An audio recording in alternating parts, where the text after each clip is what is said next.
Evie Parnell stood in the middle of a sterile military briefing room, chewing gum with the kind of attitude that suggested she was either deeply unimpressed or dangerously unaware of the room full of generals and officers staring at her. She was somewhere between a high school dropout and a scavenger from some forgotten apocalypse. The uniform they'd given her was a size too big, hanging awkwardly off her lean frame, and it made her look like she had raided a costume shop. The sunglasses, though, she'd insisted on wearing. Too much light for someone who'd been through hell, she'd said. Besides, she wasn't about to look any more respectable than she had to. Ms. Parnell, General Hawk's voice cut through the thick silence, "We're here because we need your expertise." Evie raised an eyebrow, blew a bubble with her gum, and popped it loudly, watching the soldiers flinch at the sound.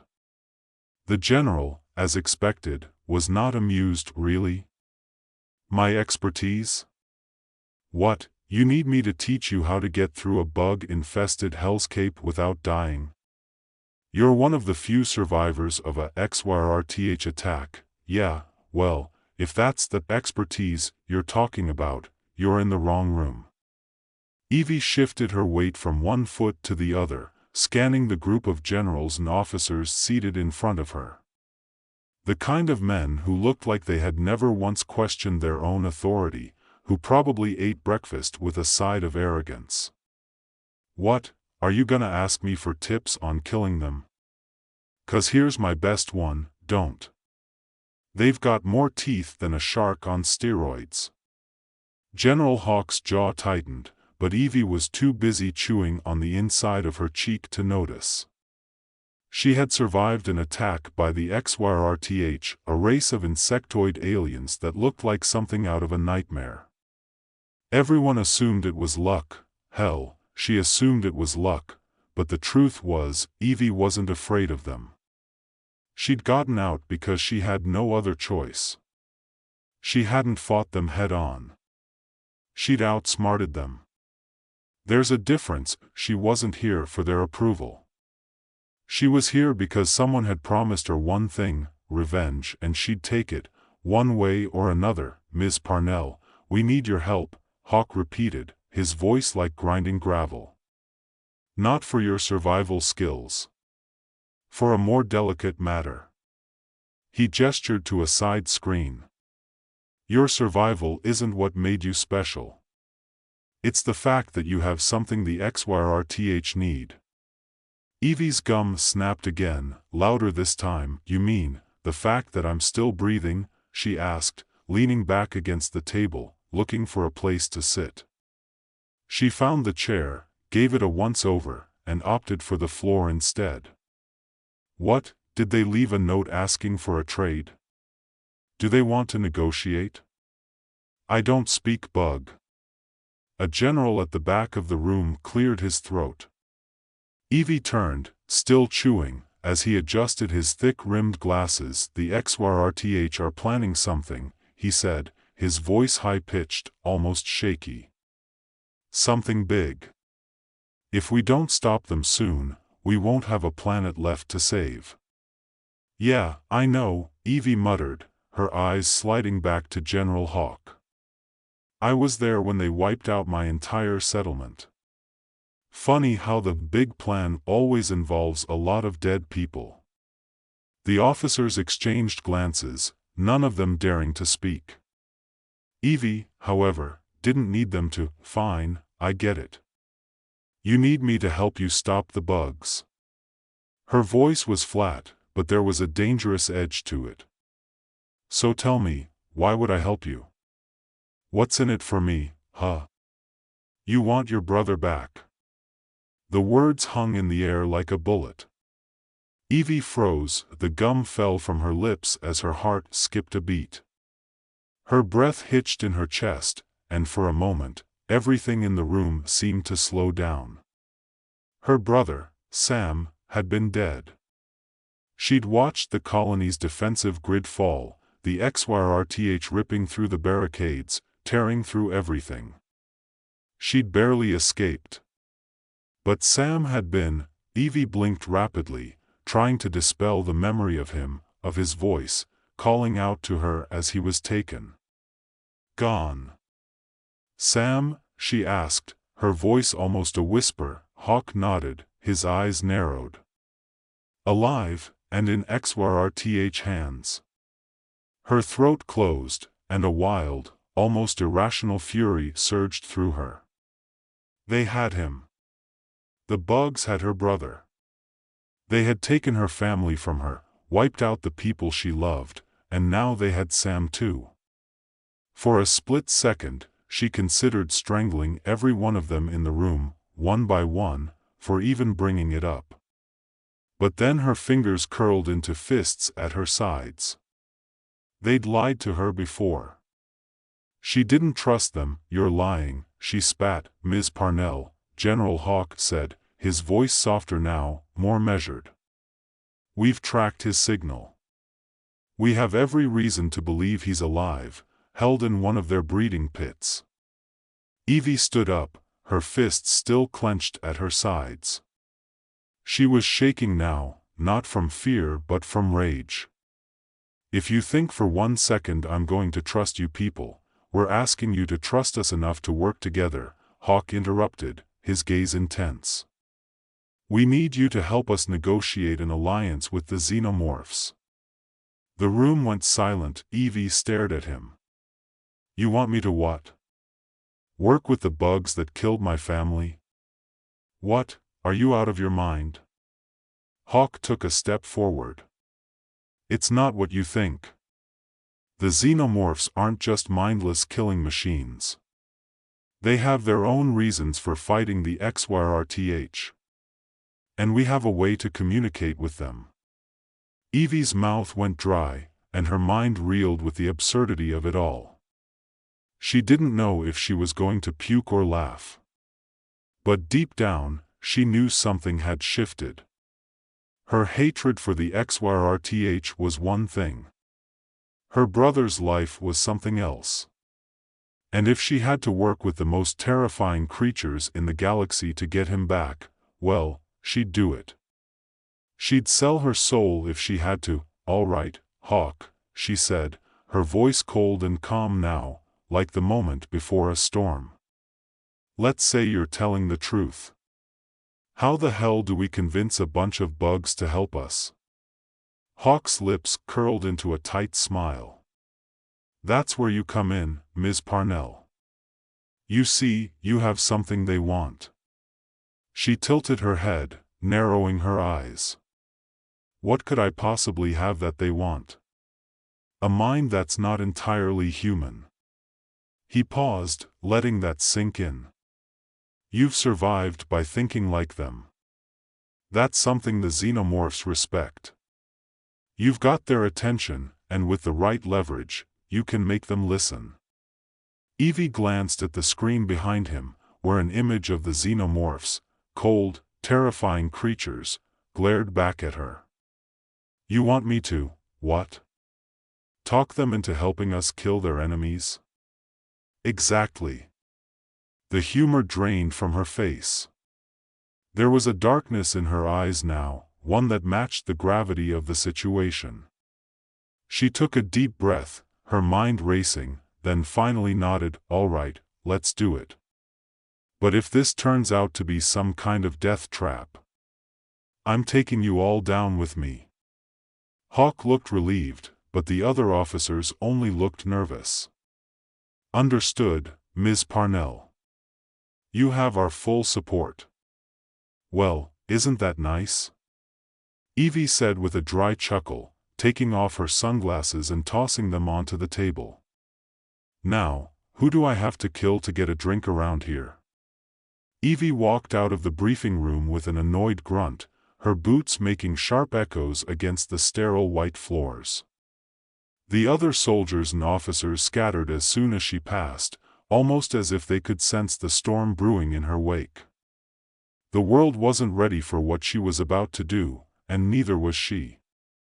She wasn't sure what terrified her more, working with the xenomorphs or trusting the military idiots who had already lied to her once about her brother, but there was no going back now. She wasn't sure how long it would take for her to break, but she was damn sure it wouldn't be pretty when it happened. For now, she had a job to do, and it had nothing to do with promises and alliances and all that bullshit. She was going to find her brother, kill the XYRTH, and then, maybe, figure out how to live with whatever was left of her. The text led her to a room with heavy steel doors, thick as a bank vault. They buzzed her in with a code, and the moment the door clicked open, the smell hit her. The acrid stench of old blood, oil, and something more animalistic. She felt it in the air, a weight she couldn't ignore. Inside, she was greeted by a display of monstrosities.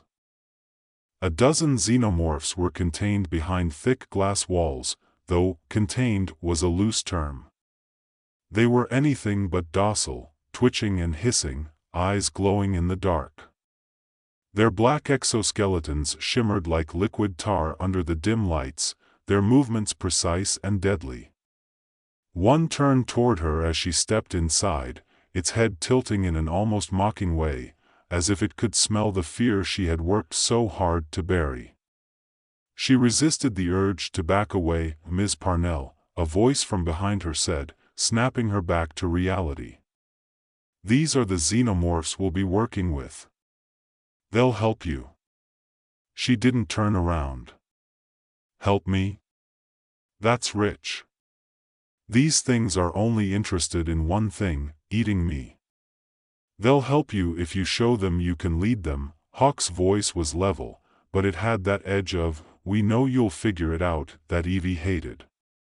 "Trust us, they respect strength." Evie turned and locked eyes with him. "Strength? You think I can control them?" Her voice dropped, barely above a whisper. "You're out of your damn mind." "I think you can," Hawk said, stepping into the room. "It's your unpredictability they respect. You survived the XYRTH because you didn't think like a soldier. You thought like them." Evie didn't respond. She couldn't. The idea of thinking like those killing machines made her stomach churn, but she'd do whatever it took to get Sam back. Even if it meant swallowing every ounce of her humanity. General Hawk stepped up beside her, his face unreadable. He motioned toward a large, open section of the room, where a single xenomorph, larger than the rest, paced behind a reinforced glass barrier. Its dark, glossy body shimmered like wet ink, and its sharp claws clicked against the glass as it moved. "We need to test the communication protocols," Hawk said. "This one is the Alpha. If you can get through to it, the others will follow." Evie stared at the Alpha, the pulse of her own heart beating like a war drum. She felt a bead of sweat roll down her spine, though she refused to let it show. Her mind raced through the strategies she'd used against the XYRTH in the past. She'd outwitted them with traps, stealth, and deception. But this was different. The xenomorphs didn't play by rules. They didn't negotiate. "Here's how it's gonna go," she said, her voice sharp, her gaze never leaving the creature. "I'm gonna get close, make eye contact, and see if we can communicate. If it tries to bite my face off, I'll know I'm doing it wrong." Hawk didn't laugh, but he gave a small nod. The techs at the control station behind her began activating something on their screens, probably some kind of device that would help her connect with the creature. But Evie wasn't interested in gadgets. She wanted results. She stepped forward, slowly, deliberately, her every muscle tensed. The Alpha Xenomorph's head snapped in her direction, its long, slimy tail twitching as it sized her up. The glass barrier buzzed faintly as the creature pressed against it, its black eyes gleaming with predatory interest. Evie took a deep breath, summoning every scrap of defiance she had left.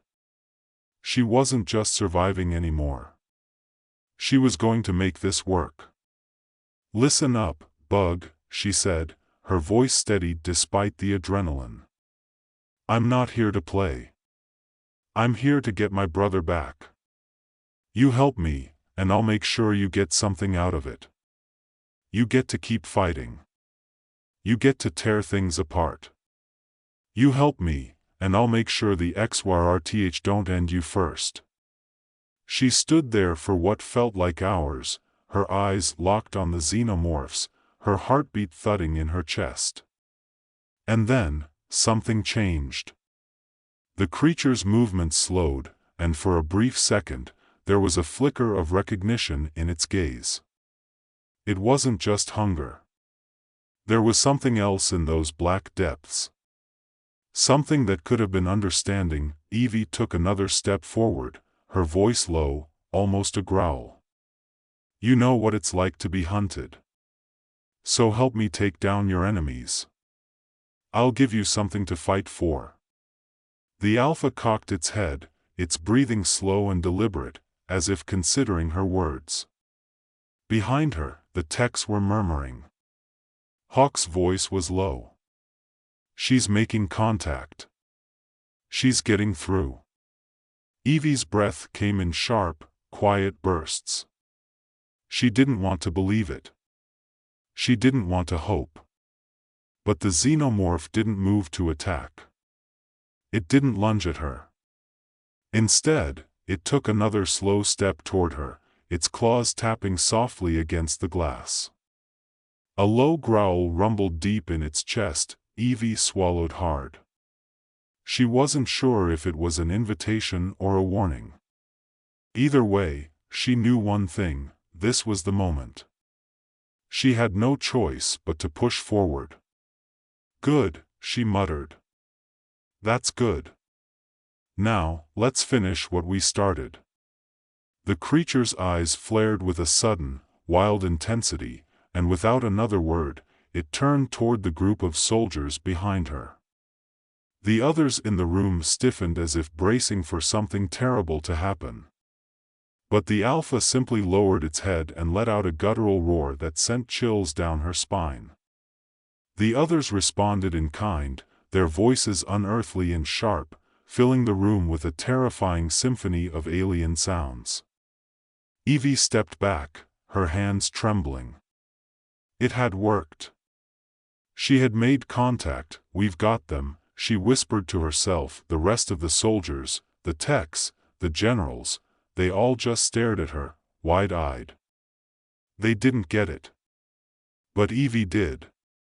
She didn't need their approval. She didn't need their trust. All she needed was that connection, that spark of recognition. And now, she had it. Turning to Hawk, she nodded once. You said you wanted to use them as weapons against the XYRTH? Then let's get moving. The clock's ticking. Hawk, still in disbelief, straightened. We're ready, Ms. Parnell. You've earned their trust. Evie shook her head, the weight of what she'd just done sinking in. She wasn't sure whether to be proud or disgusted, but she didn't have time to think about it. Her brother was still out there. And she was going to bring him back. One way or another.